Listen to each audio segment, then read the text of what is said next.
समुंदर ते होर सारियां चीज़ां पर प्रसाद नहीं हैगे, वो आनंद स्वरूप नहीं हैगे। आनंद स्वरूप सिर्फ साडे अकाल पुरख वाहिगुरु साडे सतगुरु ही हन। ते जिहड़ा प्रसाद आनंद अखर है, इस अखर नूं लैके भी लोगों ने बचन करने शुरू करते कि बड़ा आनंद आया जी, अज काहदा खा पी के सौ के। हुण सिद्धा ने फिर प्रश्न किया, महाराज तुसीं ये जिहड़ा प्रसाद कला कहता कह दिंदे तो एक क्यों लाता फिर इहदे अगे? फिर उन्होंने दोबारा थोड़ा जिहा व्याख्या इन्नी है, बस वो एक ओंकार तक ही है ये। फिर आप जी ने एक क्यों लाया? महाराज कहते इस करके सानू एक लाउणा पिया, क्योंकि प्रसाद जिहड़ा आनंद है ना, जे तीजे पातशाह कहने आनंद आनंद सब को कह आनंद गुरु ते जाणिया। लोगों ने भोगानंद नूं ही आनंद मान लिया, भोगां विच ही आनंद मानदी दुनिया। कहते विषय भोगां विच बड़ा आनंद है, खाण पीण विच बड़ा आनंद है, सौण विच बड़ा आनंद है। ते जोगियां ने मिठी कफ नूं ग्रहण करना ही आनंद मान लिया। वो कहने जोगानंद विच ही आनंद है। इन्हां दे आनंद जिहड़े ने दुनिया दे आनंद ते जो जिहड़े दुनिया दे आनंद ने वो तां इउं ने जिवें ठूठे दा पानी, जिवें आपां एक दीवे दे विच पानी पा दईए, छोटे ਜਿਹੇ बर्तन च पानी पा दईए, वो मुक जांदा, सुक जांदा, डुੱਲ जांदा, जूठा हो जांदा, किरम पै जांदे ने, उड जांदा। वो की चीज़ है? कुछ भी नहीं है। बिन सजाए जो निमख मह सो अल्प सुख भनिया, थोड़े ਜਿਹੇ ने ये। ਜਿਹੜਾ जोगियां कोल जोगानंद है ये किन्ना क है? ये इन्ना कि जब तक बिरती उपर चढ़ी रहिंदी है उदों तक तो आनंद बनिया रहिंदा। जोगानंद लैंदे ने, मिठी कफ नूं लैके कहंदे बड़ा आनंद आया, बड़ा रस है। जदों थल्ले सवास उतरे आउंदे ने फिर वो आनंद खत्म हो जाता। इस करके जोगानंद ते भोगानंद बहुवाचक बन गए ना, बहुते आनंद ने ये। इस करके सानू एक लाउणा पिया ब्रह्मानंद वास्ते कि ब्रह्मानंद ही वड्डी चीज़ है, जोगानंद ते भोगानंद विच कुछ नहीं पिया। तो महाराज फिर एक तुसीं जिहड़ा अखर है इहदे अगे ओंकार क्यों लाता? फिर उत्थे ही गल मुक जानी सी। एक महाराज कहते क्योंकि एक परमेश्वर है तो एक ही माया है। जे कला एका ला दी ओंकार नाल ना लिख देना तो लोगों का ध्यान माया विच भी जा सकता है, क्योंकि माया केवल इको एक है, दूजी नहीं ना है। एक परमेश्वर है, एका माई जुगत बियाई। तो ये नाल फिर महाराज ओंकार नाल सत क्यों लाया? क्योंकि महाराज कहते जिहड़ा त्रेई काला बाद सत होण करके असीं जिहड़ा परमात्मा तिन्ना कालां विच सत होण करके लाया है सत। ये तीन अखर बाद विच प्रसाद तो बाद तां व्याख्या हुई है क्योंकि इहदे विच एक दोष आउंदा सी। वो दोष गुरु नानक देव जी ने दूर करना सी। अति व्यापती दोष नूं दूर करन वास्ते प्रसाद तो बाद एक ओंकार सत की व्याख्या तां हुई है। इत्थों तक सिद्धां नूं गुरु नानक देव जी ने बिल्कुल निरुत्तर कर दिता। सिद्ध महाराज दे चरनी पै गए इन्हें गल सुन के। महाराज हुण होर कोई लिहा नहीं। छोटे मोटे प्रश्न अगे जाके भावें कर देण, ये जप तो जप की है, आद सच क्यों लिखिया, ये थोड़ा ही है बस, ये ज़्यादा व्याख्या नहीं है। इनू तो महाराज सच्चे पातशाह वैसे निरुत्तर कर देंगे, पर ये सारी जिन्नी व्याख्या सी सतगुरु महाराज ने करके सिद्धां की तसल्ली कराती। सिद्धां ने जान लिया भी ये कोई एवें नहीं है भी एवें एक पिंड के बंदे ने उठ के उत्थे मूल मंत्र लिख दिता। ये तो आप नारायण कला धार जग में परवरे और सानू अज तक कोई हरा ही नहीं सकिया। जे हराया सिद्धां नूं तां केवल गुरु नानक देव जी ने हराया, चरनी पा लिया। एक बार महाराज ने सीधे कर दिते पद्धरे, सीधे राह के उत्ते लाते धन गुरु नानक देव महाराज सच्चे पातशाह। इसे करके इशनान करके आख्या करो रोज धन गुरु नानक देव जी, धन गुरु नानक देव जी, धन गुरु अंगद देव साहब महाराज। और नाम लिया करो, सारे सतगुरु के नाम लैने, यदा बड़ा फल है। कई चीज़ां सानू सारी जिंदगी लंघी हुण जाके पता लगदियां पई ये जिहड़े गुरु का नाम लैण का बहुत वड्डा फल है।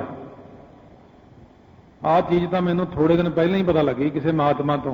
कहने ये कहने उन्हें मैं जी सवेरे एक बार 10 गुणा नाम ले, कहने मैं एक एक माला करदा सारिया सतगुरां दी, धन गुरु नानक देव जी, धन गुरु नानक देव। ਕਹਿੰਦੇ ਇੰਨਾ ਲਾਭ ਮਿਲਦਾ ਇਸ ਚੀਜ਼ ਦਾ, ਤੂੰ ਕਰਕੇ ਦੇਖੀ। ਮੈਂ ਕਿਹਾ ਮੈਂ ਤਾਂ ਹੁਣ ਕਰੂੰਗਾ ਹੀ ਕਰੂੰਗਾ, ਪਰ ਮੈਂ ਨਾਲ ਸਾਰੀ ਸੰਗਤ ਨੂੰ ਵੀ ਕਰਾਉਂਗਾ। ਵੀ ਤੁਹਾਨੂੰ ਕੀ ਫਰਕ ਪੈਂਦਾ ਜੇ ਤੁਰੇ ਤੁਰੇ ਜਾਂਦੇ ਧੰਨ ਗੁਰੂ ਨਾਨਕ ਦੇਵ ਜੀ ਕਹਿ ਲਓਗੇ ਤਾਂ ਫਰਕ ਪੈਂਦਾ। ਅੱਗੇ 10ਵੇਂ ਪਾਤਸ਼ਾਹ ਤੱਕ, ਅੱਗੇ ਗੁਰੂ ਗ੍ਰੰਥ ਸਾਹਿਬ, ਧੰਨ ਗੁਰੂ ਗ੍ਰੰਥ ਸਾਹਿਬ ਮਹਾਰਾਜ, ਧੰਨ ਧੰਨ ਗੁਰੂ ਗੋਬਿੰਦ ਸਿੰਘ ਸਾਹਿਬ ਜੀ ਮਹਾਰਾਜ, ਧੰਨ ਧੰਨ ਮਾਤਾ ਸਾਹਿਬ ਕੌਰ ਜੀ, ਇਹ ਨਹੀਂ ਭੁੱਲਣਾ ਕਦੇ ਮੈਂ, ਨਾ ਤੁਸੀਂ ਜਿਨ੍ਹਾਂ ਨੇ ਅੰਮ੍ਰਿਤ ਛਕ ਲਿਆ, ਧੰਨ ਧੰਨ ਮਾਤਾ ਸਾਹਿਬ ਕੌਰ ਜੀ ਹਮੇਸ਼ਾ ਯਾਦ ਰੱਖਣਾ ਹੈ। ਇਹਨਾਂ ਬਚਨਾਂ ਦੇ ਤਾਂ ਹੀ ਸਤਿਗੁਰੂ ਮਹਾਰਾਜ ਨੇ ਬਖਸ਼ਿਸ਼ਾਂ ਕੀਤੀਆਂ ਨੇ। ਆਓ ਉਸ ਬ੍ਰਹਮ ਦਾ ਲੱਖਣ ਜਿਹਦਾ ਗੁਰੂ ਨਾਨਕ ਦੇਵ ਨੇ ਇੰਨਾ ਵੱਡਾ ਲੱਖਣ ਕੀਤਾ, ਉਹਦਾ ਨਾਮ ਜਪਿਆ ਆਪਾਂ ਨੂੰ ਕਿੰਨਾ ਭਾਰੀ ਮਹਾਤਮ ਮਿਲੇਗਾ। ਮਹਾਰਾਜ ਸੱਚੇ ਪਾਤਸ਼ਾਹ ਕਹਿੰਦੇ ਮਨ ਤਨ ਪ੍ਰਭ ਆਰਾਧੀਐ ਮਿਲ ਸਾਧ ਸਮਾਗੈ। ਸਾਧ ਸੰਗਤ ਵਿੱਚ ਮਿਲ ਕੇ ਮਨੋ ਤਨੋ ਹੋ ਕੇ ਆਖੋ ਸਾਰੇ ਵਾਹਿਗੁਰੂ ਵਾਹਿਗੁਰੂ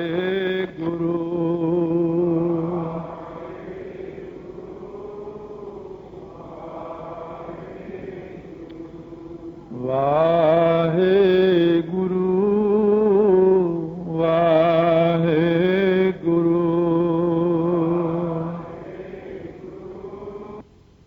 ਆਪਾਂ ਸ਼ਰਵਣ ਕੀਤੇ ਨੇ ਅਰਥ ਗੁਰਪ੍ਰਸਾਦ ਤੱਕ। ਇਹ ਇੰਨੇ ਕੁ ਅਰਥ ਬੜੇ ਸੌਖੇ ਹੀ ਆਪਾਂ ਨੂੰ ਸਮਝ ਆਏ ਨੇ, ਬਸ ਇੰਨੀ ਕੀ ਜ਼ਿਆਦਾ ਲੋੜ ਹੁੰਦੀ ਹੈ। ਬਾਕੀ ਕਈ ਅਰਥ ਜਿਹੜੇ ਹੁੰਦੇ ਨੇ ਵਿਦਵਾਨਾਂ ਲਈ ਹੁੰਦੇ ਨੇ, ਇਸ ਕਰਕੇ ਉਹਨਾਂ ਦੀ ਇੰਨੀ ਸੰਗਤ ਵਿੱਚ ਜ਼ਰੂਰਤ ਨਹੀਂ ਹੁੰਦੀ। ਬਸ ਇੰਨਾ ਆਪਾਂ ਨੂੰ ਜ਼ਰੂਰ ਪਤਾ ਲੱਗ ਗਿਆ ਕਿ ਇੱਕ ਓੰਕਾਰ ਦਾ ਭਾਵ ਕੀ ਹੈ, ਗੁਰਪ੍ਰਸਾਦ ਤੱਕ ਕਿਉਂ ਉਚਾਰਿਆ, ਇਹਨਾਂ ਦੀ ਕੀ ਲੋੜ ਪਈ ਹੈ। ਇਹ ਸਾਰੀਆਂ ਚੀਜ਼ਾਂ ਦਾ ਗਿਆਨ ਹੋਇਆ। ਜਿੰਨੇ ਉਹਨਾਂ ਨੇ ਪ੍ਰਸ਼ਨ ਕੀਤੇ ਨੇ ਉਹਨਾਂ ਦੇ ਜਵਾਬ ਅੱਛੇ ਤਸੱਲੀ ਬਖਸ਼ ਮਹਾਰਾਜ ਨੇ ਬਖਸ਼ੇ ਨੇ। ਹੁਣ ਉਹਨਾਂ ਦਾ ਇੱਕ ਦੋ ਪ੍ਰਸ਼ਨ ਹੋਰ ਨੇ। ਕਹਿੰਦੇ ਨੇ ਵੀ ਮਹਾਰਾਜ ਇਹ ਜਿਹੜਾ ਸਰੂਪ ਲੱਛਣ ਹੁੰਦੇ ਨੇ, ਦੋ ਪ੍ਰਕਾਰ ਦੇ ਲੱਛਣ ਹੁੰਦੇ ਨੇ। ਇੱਕ ਤਟਸਥੀ ਲੱਛਣ ਹੁੰਦੇ ਨੇ, ਬਸ ਹੁਣ ਸਾਨੂੰ ਇਹਨਾਂ ਦਾ ਗਿਆਨ ਚਾਹੀਦਾ। ਸਰੂਪ ਲੱਛਣ ਉਹ ਹੁੰਦੇ ਨੇ ਜਿਹੜੇ ਵਾਹਿਗੁਰੂ ਦੇ ਸਰੂਪ ਵਿੱਚ ਸਦਾ ਹੀ ਕਾਇਮ ਰਹਿੰਦੇ ਨੇ, ਜਿਵੇਂ ਸਤ ਚੇਤਨ ਆਨੰਦ, ਇਹ ਸਦਾ ਹੀ ਕਾਇਮ ਰਹਿੰਦੇ ਨੇ ਉਹਦੇ ਸਰੂਪ ਵਿੱਚ।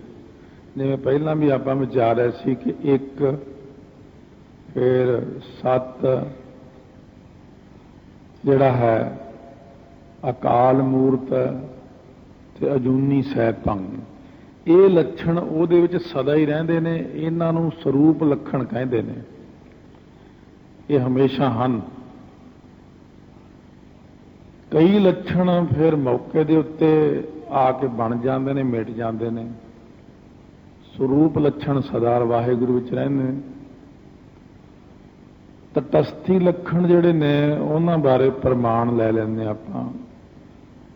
ਕੋਈ ਬੰਦਾ ਕਿਸੇ ਦੇ ਘਰ ਜਾਣਾ ਸੀ, ਕਿਸੇ ਮਹੱਲੇ ਦੇ ਵਿੱਚ, ਮਹੱਲੇ ਦੇ ਬਾਹਰ ਦੀ ਸੜਕ ਤੇ ਖੜ ਕੇ ਕਿਸੇ ਆਉਂਦੇ ਬੰਦੇ ਨੂੰ, ਦੁਕਾਨਦਾਰ ਨੂੰ ਪੁੱਛਦਾ ਭਈ ਗੁਰਮੁਖ ਸਿੰਘ ਦਾ ਘਰ ਕਿਹੜਾ?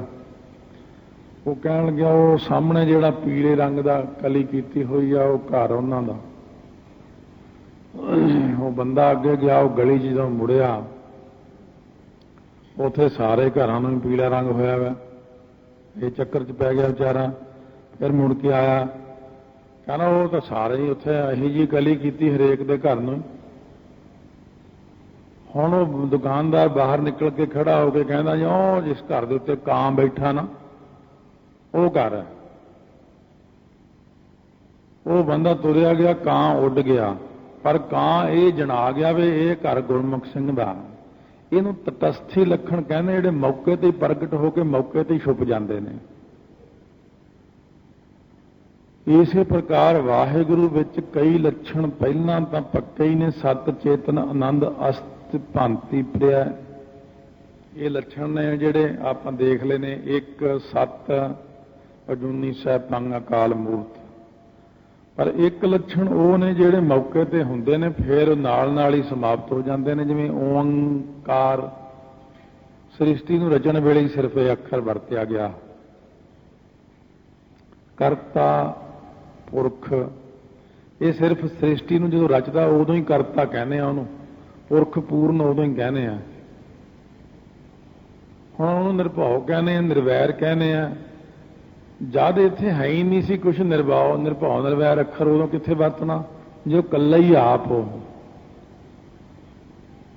ਇਸ ਕਰਕੇ ਉਹਨੂੰ ਕਹਿੰਦੇ ਨੇ ਉਤਪਤੀ ਕਰਨੀ, ਜੀਵਾਂ ਨੂੰ ਪੈਦਾ ਕਰਨਾ, ਪਾਲਣਾ ਕਰਨੀ, ਫਿਰ ਇਹਨਾਂ ਦੀ ਸਮਾਪਤੀ ਕਰਨੀ। ਉਤਪਤੀ, ਲੈਤਾ, ਪਾਲਣਾ, ਇਹ ਤਿੰਨ ਲੱਛਣ ਵਾਹਿਗੁਰੂ ਦੇ ਤਟਸਥੀ ਲੱਛਣ ਨੇ। ਜਾਂ ਜਿਹੜੇ ਸੁਣੇ ਨੇ ਆਪਾਂ ਨੇ ਓਂਕਾਰ, ਕਰਤਾ ਪੁਰਖ, ਇਹ ਉਹਦੇ ਤਟਸਥੀ ਲੱਛਣ ਨੇ। ਜਾਂ ਜਿਹੜਾ ਆਉਂਦਾ ਵਿੱਚ ਨਾਮ, ਸੱਤ ਦੇ ਨਾਲ ਨਾਮ ਆਉਂਦਾ, ਓਂਕਾਰ, ਨਾਮ, ਕਰਤਾ ਪੁਰਖ, ਇਹ ਉਹਦੇ ਤਟਸਥੀ ਲੱਛਣ ਨੇ ਜਿਹੜੇ ਉਹਦੇ 'ਚ ਸਦਾ ਨਹੀਂ ਰਹਿੰਦੇ।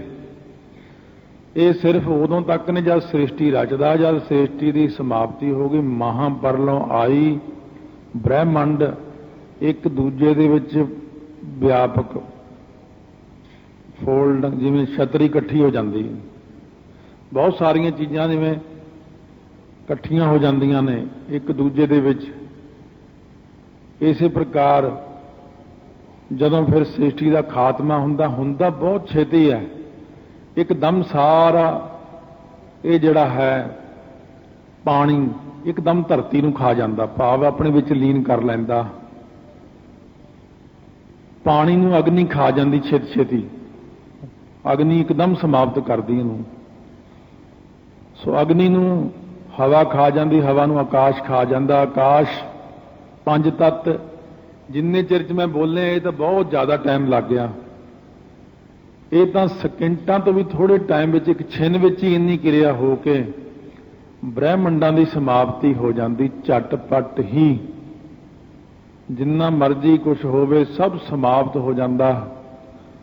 ਜਦੋਂ ਇਹ ਚੀਜ਼ਾਂ ਆਪਸ ਵਿੱਚ ਇੱਕ ਦੂਜੇ 'ਚ ਲੀਨ ਹੁੰਦੀਆਂ ਤੁਰੀਆਂ ਜਾਂਦੀਆਂ ਨੇ, ਪੰਜ ਤੱਤ ਫਿਰ ਸੂਖਮ ਤੱਤਾਂ 'ਚ ਲੀਨ ਹੁੰਦੇ, ਪੰਜਾਂ 'ਚ ਪਿੱਛੇ ਨੂੰ ਮੁੜਨੀ ਸ਼ੁਰੂ ਹੋ ਜਾਂਦੀ ਸਾਰੀ ਫਿਲਮ। ਫਿਰ ਜਾ ਕੇ ਇਹ ਤਿੰਨ ਗੁਣਾਂ 'ਚ, ਤਿੰਨ ਗੁਣ ਮਾਇਆ ਵਿੱਚ, ਮਾਇਆ ਜਾ ਕੇ ਪਰਮੇਸ਼ਰ ਵਿੱਚ ਕਿੰਨੀ ਕੁ ਹੈ, ਜਿੰਨਾ ਇੱਕ ਤਿਲ ਹੁੰਦਾ ਆਪਣੇ ਸਰੀਰ ਦੇ ਉੱਤੇ, ਇੱਕ ਤਿਲ ਜਿੰਨੀ ਮਾਇਆ ਹੈ ਪਰਮੇਸ਼ਰ ਦੇ ਵਿੱਚ। ਇਹ ਸਰੂਪ ਤੇ ਤਟਸਥੀ ਲੱਛਣ ਜਿਹੜੇ ਨੇ ਪਰਮੇਸ਼ਰ 'ਚ, ਗੁਰੂ ਨਾਨਕ ਦੇਵ ਜੀ ਨੇ ਇਹਨਾਂ ਨੇ ਕਿਹਾ ਸੀ ਕਿ ਤੁਹਾਡੇ ਮੂਲ ਮੰਤਰ ਵਿੱਚ ਸਰੂਪ ਤੇ ਤਟਸਥੀ ਲੱਛਣ ਹੈ। ਕਿਉਂਕਿ ਜਿਹੜੇ ਪ੍ਰਸ਼ਨ ਕਰਤਾ ਹੁੰਦੇ ਨੇ ਉਹ ਬਹੁਤੇ ਹੁੰਦੇ ਨੇ, ਦੱਸਣ ਵਾਲਾ ਇੱਕ ਹੁੰਦਾ। ਪ੍ਰਸ਼ਨ ਕਰਨ ਨੂੰ ਕੀ ਜਦੋਂ ਮਰਜ਼ੀ ਕਰੀ ਜਾਓ। ਹੁਣ ਮਹਾਰਾਜ ਜੀ ਨੂੰ ਸਾਰੇ ਪ੍ਰਸ਼ਨ ਕਰਕੇ ਨਿਰੁੱਤਰ ਹੋ ਗਏ। ਸੋ ਉਸ ਵਕਤ ਕਹਿਣ ਲੱਗੇ ਜਪ। ਇਹ ਜਪ ਕਿਉਂ ਲਿਖਿਆ? ਕਹਿੰਦੇ ਜੋ ਜਪਣੇ ਯੋਗ ਹੈ। ਸਾਡਾ ਹੁਕਮ ਵੀ ਹੈ ਕਿ ਜਪੋ ਭਾਈ, ਬਾਣੀ ਦਾ ਨਾਮ ਵੀ ਜਪਜੀ ਸਾਹਿਬ ਹੈ। ਸੋ ਇਸ ਪ੍ਰਕਾਰ ਦੇ ਨਾਲ ਜਪ ਜਿਹੜਾ ਕਰਨਾ ਹੈ, ਜਪ ਤਿੰਨ ਪ੍ਰਕਾਰ ਦਾ ਹੈ। ਸੋ ਇਹ ਜਿਹੜਾ ਜਪ ਕਰਨਾ ਹੈ, ਵਾਚਕ ਹੁੰਦਾ, ਮੂੰਹ ਨਾਲ ਬੋਲ ਕੇ ਕਹਿਣਾ ਵਾਹਿਗੁਰੂ ਵਾਹਿਗੁਰੂ ਵਾਹਿਗੁਰੂ। ਜਿਹੜਾ ਫਿਰ ਮਾਨਸ ਆਉਂਦਾ ਹੈ, ਮਾਨਸ ਜਾਪ ਹੁੰਦਾ ਮਨ ਦੇ ਨਾਲ, ਦੂਜੇ ਨੂੰ ਪਤਾ ਲੱਗਣਾ ਵੀ ਕੀ ਬੋਲਦਾ, ਅੰਦਰ ਅੰਦਰ ਵਾਹਿਗੁਰੂ ਵਾਹਿਗੁਰੂ ਕਰਦਾ। ਸੋ ਇਸੇ ਪ੍ਰਕਾਰ ਇੱਕ ਜਾਪ ਹੁੰਦਾ ਉੱਚੀ ਬੋਲ ਕੇ ਕਰਨਾ, ਪਹਿਲਾਂ ਵਾਹਿਗੁਰੂ ਦੂਜੇ ਨੂੰ ਵੀ ਸੁਣਦਾ ਹੈ। ਇੱਕ ਮੂੰਹ ਵਿੱਚ ਕਰਨਾ, ਵਾਚਕ ਉਪਾਸ ਹੁੰਦਾ ਮੂੰਹ ਵਿੱਚ ਕਰਨਾ, ਤੇ ਮਾਨਸ ਮਨ ਵਿੱਚ ਕਰਨਾ। ਇਹ ਤਿੰਨ ਪ੍ਰਕਾਰ ਦਾ ਜਾਪ ਹੈ। ਪਹਿਲਾਂ ਗੁਰਸਿੱਖ ਉੱਚੀ ਉੱਚੀ ਵਾਹਿਗੁਰੂ ਵਾਹਿਗੁਰੂ ਕਰਦਾ। ਵੈਸੇ ਇਹ ਤਰੀਕਾ ਵੀ ਵਧੀਆ ਹੈ। ਜਿਹੜੇ ਤਕੜੇ ਅਭਿਆਸੀ ਨੇ, ਜਾਂ ਮਹਾਂਪੁਰਸ਼ ਬਾਬਾ ਸੁੰਦਰ ਸਿੰਘ ਜੀ ਖਾਲਸਾ ਨੇ, ਉਹ ਸਵੇਰੇ 1 ਵਜੇ ਸ਼ੁਰੂ ਕਰ ਲੈਂਦੇ ਜਪਜੀ ਸਾਹਿਬ ਦੇ ਪਾਠ। ਪਹਿਲਾ ਪਾਠ ਉਹ ਬੋਲ ਕੇ 1 ਘੰਟੇ 'ਚ ਕਰਦੇ ਸੀ। ਹੌਲੀ ਹੌਲੀ ਬੋਲੀ ਜਾਣਾ ਉਹਨਾਂ ਨੇ। ਹੁਣ 1 ਘੰਟੇ 'ਚ ਕਿੰਨੇ ਆਨੰਦ ਨਾਲ ਹੁੰਦਾ ਜਪਜੀ ਸਾਹਿਬ ਦਾ ਪਾਠ।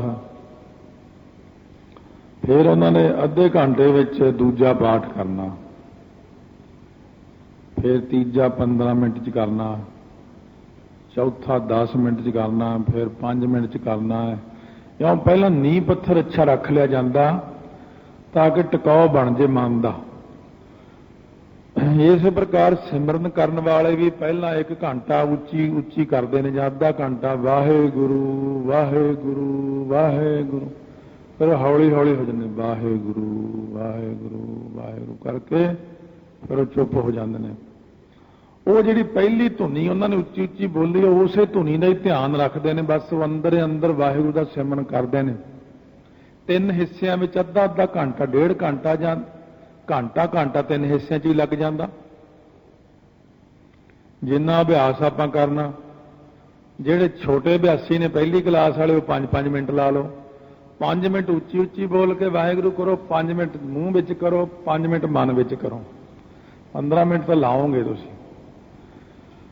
तो इस प्रकार 3 प्रकार का जो जाप है, महाराज कहने भाई जप, असी कहा जपो, जपजी साहब का नाम है, जपने जोग बाणी है। हुण उन्होंने भी समझाउणा ना, इस करके थोड़ा जिहा महाराज उधर पासे भी लै जांदे गल,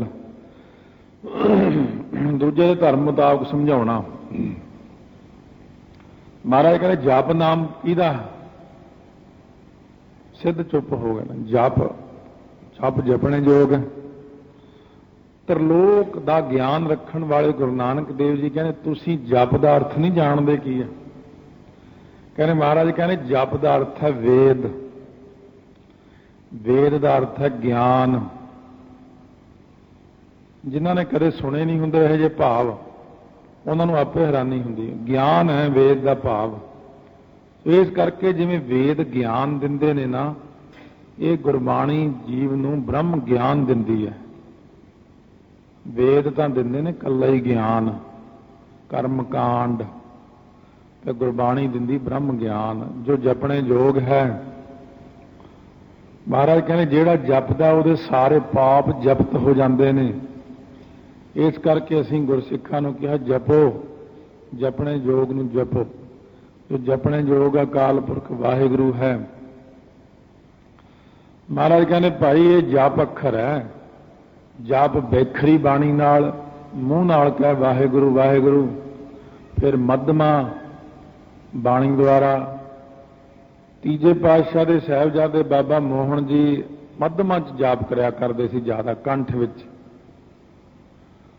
सो इस प्रकार फिर पसंती बाणी हिरदे विच, फिर परा बाणी नाभी दे विच जप। ये जप दे इको ही भाव नहीं है, इत्थे जप दा जग्यासुआं लई वक्खो वक्खरा भाव है, वक्खो वक्खरा भाव बन जाता।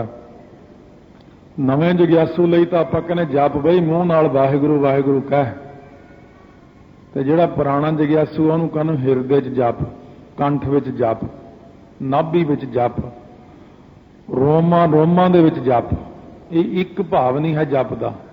जिन्ना जग्यासू की अवस्था उपर उठती जाती है उन्ना जपदा जाता। सो इस करके सतगुरु महाराज कहते हैं जप, जिहड़ा जप मूँह विच है इहदे विच तां आपां नूं मूँह भी हिलाउणा पैंदा है, ध्यान भी रखना पैंदा है, कई कुछ करना पैंदा। जिहड़ा हे फिर आके कंठ विच जप है इहदे च ध्यान रखना पैंदा, बस होर कुछ नहीं करना, खाली ध्यान रखना, बैठे रहना, कंठ विच ध्यान रखना, वाहिगुरू वाहिगुरू आपे हो जाता। फिर जो हिरदे विच वाहिगुरू मंत्र इह च भी ध्यान तो रखना ही पैंदा। ध्यान रखी बैठो, तो जब तक ध्यान थोड़ा पूरा 100% जुड़िया, जे किसी ने माड़ा जा आके कहता ना आ चाह तैयार सी, बस गया काम, जदों ही टुट जाता सब कुछ। क्योंकि सुरती माड़ी जी हिल गई ना जे अपनी, जे माड़ा जा ख्याल आ गया भी उत्थे काम जाना सी, बस उस टाइम ही काम बंद हो जाता। इन्ना सूक्ष्म ध्यान रखना पैंदा भी कोई बुलावे ना। ताइयों तो महाराज कहने जप करन वास्ते एकांतवास की लोड़ है, तो एकांतवास सिर्फ अमृत वेला ही है, होर कोई टाइम नहीं है। रात भर एकांतवास अपने पास। तो महाराज कहने फिर इस तो बाद जी परा बाणी है नाभी दे विच, हाँ उत्थे लोड़ नहीं है, ना ध्यान रखण की लोड़ है, ना कुछ करन की लोड़ है। फिर तो अपने आप ही चली जाता, अपने आप ही जाप हो जाता, उसके अंदर फिर रोमा रोमा भी अपने आप हुंदा। महाराज कहने जप परा बाणी द्वारा, जप रोमां राही, फिर जप जिहड़ा है ये अगे वध जांदा, रोमां तो बाहर निकल जांदा, फिर साइडां दे उत्ते भी सुणन लग जांदा, फिर कंधां विच, दरख्तां विच, पंछियां विच, पशुआं विच, बंदियां विच,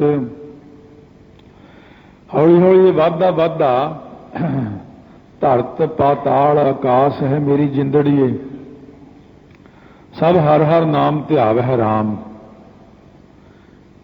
देखो कित्थों शुरू हुंदा, मूँह तो जाप शुरू हुंदा है, शरीर दीयां सारियां हालतां विचों लंघ के फिर आपां नूं दरख्तां विचों ब्रह्मंडां विचों सुणदा, फिर पूरे ब्रह्मंड विचों वाहिगुरू वाहिगुरू दी आवाज़ आउंदी उस जीव दे ताईं। जदों संपूर्ण हो जाता तो उन्होंने कहते ब्रह्म ज्ञानी बन गया है। इत्थों चलिया जप आद सच, वो अकाल पुरख वाहिगुरू आद तो आद काल जिहड़ा है वह आपां नूं पता नहीं, किसी नूं आद तो लैके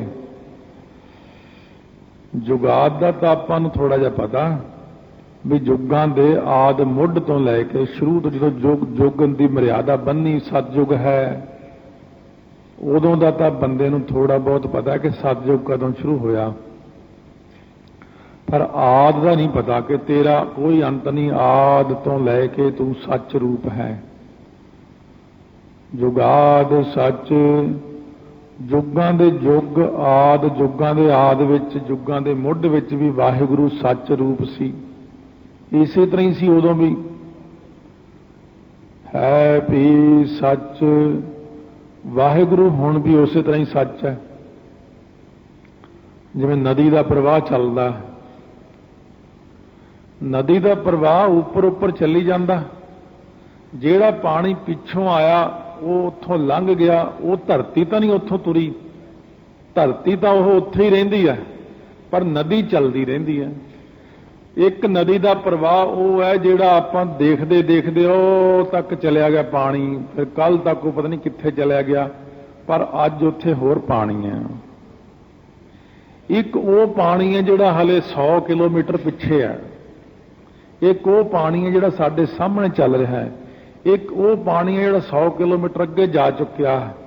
ये हैगा आद सच, जुगाद सच, है भी सच, नानक होसी पी सच। हले जिहड़ा पानी डैम दे विच खड़ा वो चौथे काल विच चलिया गया, उत्थे वाला पानी, पिछला पानी, सामने दा पानी ते अगे निकल चुकिया पानी, ये 4 अवस्था हो गई। पर धरती जिहड़ी है, जिस धरती तो नदी लंघदी है वो तो उत्थे ही रहिंदी है ना, धरती तो नहीं नाल चलदी पानी दे। इसे तरह ही जिहड़ा ब्रह्म है, परमेश्वर है, परमेश्वर तो उस तरह ही रहिंदे ने, पर जिहड़ा जीव है ये आउंदा जांदा रहिंदा, धरतियां बनदियां रहिंदियां, नाश हुंदियां रहिंदियां ने वाहिगुरू दे सामने। किन्ना क समां, जिन्ना क समां दे विच बच्चे घर दे विच खेडदे ने, खिडौणे लै के कदे छोटा जिहा घर बनाउंदे ने, फिर ढा लैंदे ने, फिर बना लैंदे ने। वो बच्चा कुछ समय विच घंटा जे खेडदा है, एक घंटे विच कुछ नहीं होया, वो तो उहो जिहा ही है, पर उन्हें मकान जिहा वो किन्नी बार बनाया, किन्नी बार ढाया। वाहिगुरू नूं तां कोई फर्क नहीं पैंदा, वाहिगुरू ने कई बारी सृष्टि बनाई है, कई बार ढाई है, वो आप उहो जिहा ही है। आपां बुढ़े हो जाते हैं, जवान हो जाते हैं, फिर जम पैंदे हैं, फिर जूना च आ जाते हैं, आप उहो जिहे बैठे ने, उहो जिहे रहने ने, हमेशा ही उन्हां दा दाड़ा काले रंग दा ही रहना। वाहिगुरू दा दाड़ा चिट्टा नहीं हुंदा कदे। वाहिगुरू दे सीस ते जिहड़े केशव परमेश्वर ने, जिन्हां दे सीस ते केस ने, वो सदा उस तरह ही रहिंदे ने। दस्तारा उन्हां दा नीले रंग दा गोल इस तरह ही रहना, सिर दा मुकुट उन्हां दा बहुत ज्यादा वड्डा, उहने उवें ही रहना। उन्हां ने निशानियां वखरियां ने, बस इन्नी बहुत है, इन्ना ही दसना बहुत वड्डी गल है। ये तुसीं इउं हैरान होना भी वाहिगुरू भी दस्तार बन्नदे आ। आ जिहड़ा आपां नूं रूप दिता ना परमात्मा ने, उन्हां दा अपना रूप है। खालसा मेरो रूप है खास, खालसे में हों करो निवास। आ जिहड़ा रूप दिता अकाल पुरख ने, वो आप ही नेगे।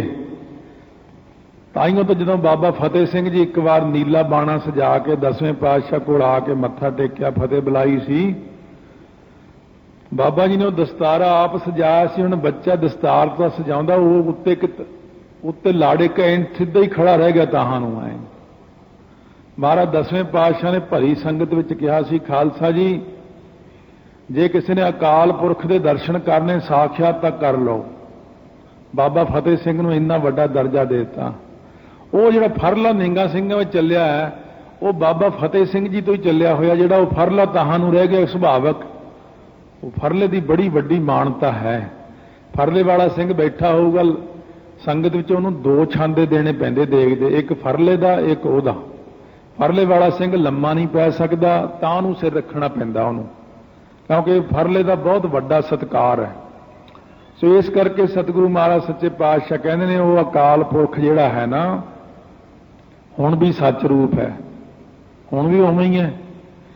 ਇਹ ਵੱਖਰੀ ਗੱਲ ਹੈ ਕਿ ਸਤਯੁਗ ਤ੍ਰੇਤਾ ਦੁਆਪਰ ਲੰਘ ਚੁੱਕੇ ਨੇ, ਕਲਯੁਗ ਆ ਗਿਆ ਨਦੀ ਦੇ ਪ੍ਰਵਾਹ ਦੀ ਤਰ੍ਹਾਂ, ਪਰ ਧਰਤੀ ਤਾਂ ਉਵੇਂ ਹੀ ਪਈ ਰਹਿੰਦੀ ਹੈ।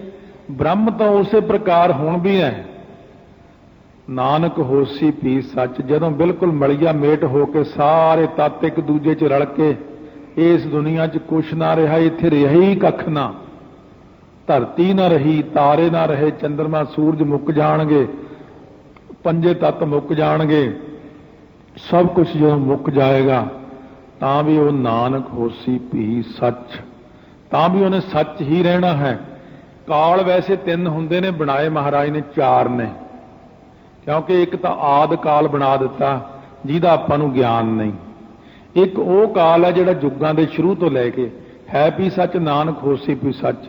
ਸਿੱਧ ਕਹਿਣ ਲੱਗੇ ਕਾਲ ਤਾਂ 3 ਹੁੰਦੇ, ਤੁਸੀਂ 4 ਬਣਾਤੇ। ਉਹਨਾਂ ਨੇ ਇਸ ਢੰਗ ਨਾਲ ਪ੍ਰਸ਼ਨ ਕੀਤਾ ਵੀ ਜੇ ਮਹਾਰਾਜ 3 ਕਾਲ ਕਹਿਣਗੇ ਤਾਂ ਅਸੀਂ ਕਹਾਂਗੇ ਕਾਲ ਤਾਂ 4 ਹੁੰਦੇ ਨੇ, ਤੁਸੀਂ 3 ਕਹੇ ਨੇ। ਜੇ ਮਹਾਰਾਜ 3 ਕਾਲ ਕਹਿਣਗੇ ਫਿਰ ਅਸੀਂ ਕਹਾਂਗੇ ਕਾਲ ਤਾਂ 4 ਹੁੰਦੇ, ਤੁਸੀਂ 3 ਕਹੇ ਨੇ। ਉਲਝਾਉਣ ਦਾ ਯਤਨ ਕਰਦੇ ਨੇ ਮਹਾਰਾਜ ਜੀ ਨੂੰ, ਕਿਉਂਕਿ ਹੁਣ ਉਹਨਾਂ ਦੀ ਕੋਈ ਪੇਸ਼ ਤਾਂ ਗਈ ਨਹੀਂ। ਸਤਿਗੁਰੂ ਮਹਾਰਾਜ ਨੇ ਕਹਿਤਾ ਇਹ ਜਿਹੜਾ ਜੁਗਾਦ ਸੱਚ ਹੈ ਨਾ, ਇਹ ਸੰਧੀ ਛੇਦ ਕਾਲ ਹੈ, ਇਹਨੂੰ ਕਾਲਾਂ ਵਿੱਚ ਨਹੀਂ ਗਿਣਿਆ। ਜੇ ਸਤਿਗੁਰੂ ਸਾਰੇ ਦਾਉ ਪੇਚ ਜਾਣਦੇ ਨੇ, ਕਿਉਂਕਿ ਗੁਰ ਪੂਰਾ, ਮੇਰਾ ਗੁਰ ਪੂਰਾ, ਇਹ ਮੇਰੇ ਸਤਿਗੁਰੂ ਪੂਰੇ ਨੇ, ਉਹਨਾਂ ਦੇ ਅੱਗੇ ਕੋਈ ਜਵਾਬ ਕਿਸੇ ਨੂੰ ਆਉਂਦਾ ਹੀ ਨਹੀਂ। ਉਹ ਨਿਆਣਿਆਂ ਵਾਂਗੂ ਚਲਾਕੀ ਮਾਰਦੇ ਨੇ। ਸਤਿਗੁਰੂ ਨੂੰ ਵੀ ਪਤਾ ਵੀ ਇਹ ਮੈਨੂੰ ਇਹ ਪ੍ਰਸ਼ਨ ਕਰਨਗੇ।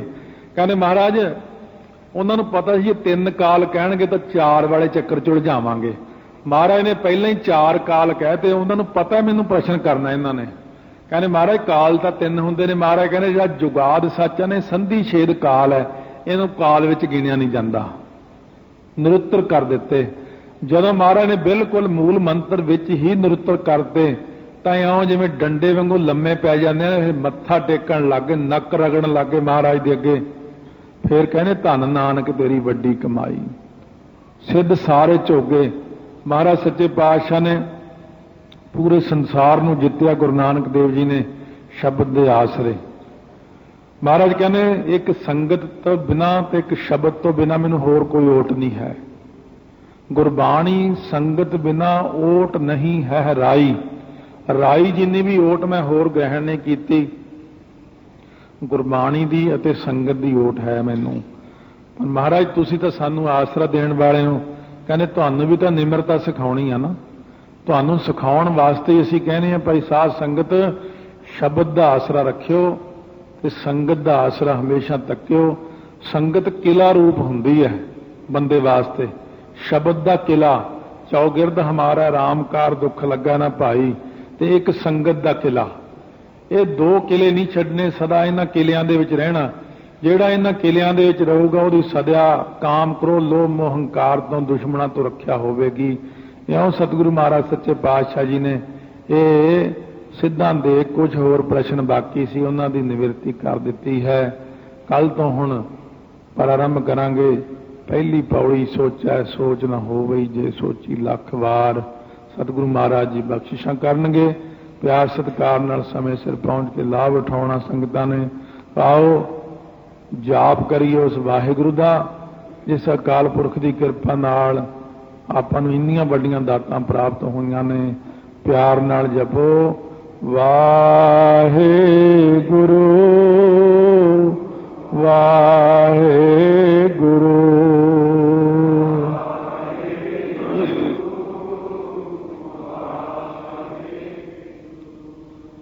ਵਾਹਿਗੁਰੂ ਵਾਹਿਗੁਰੂ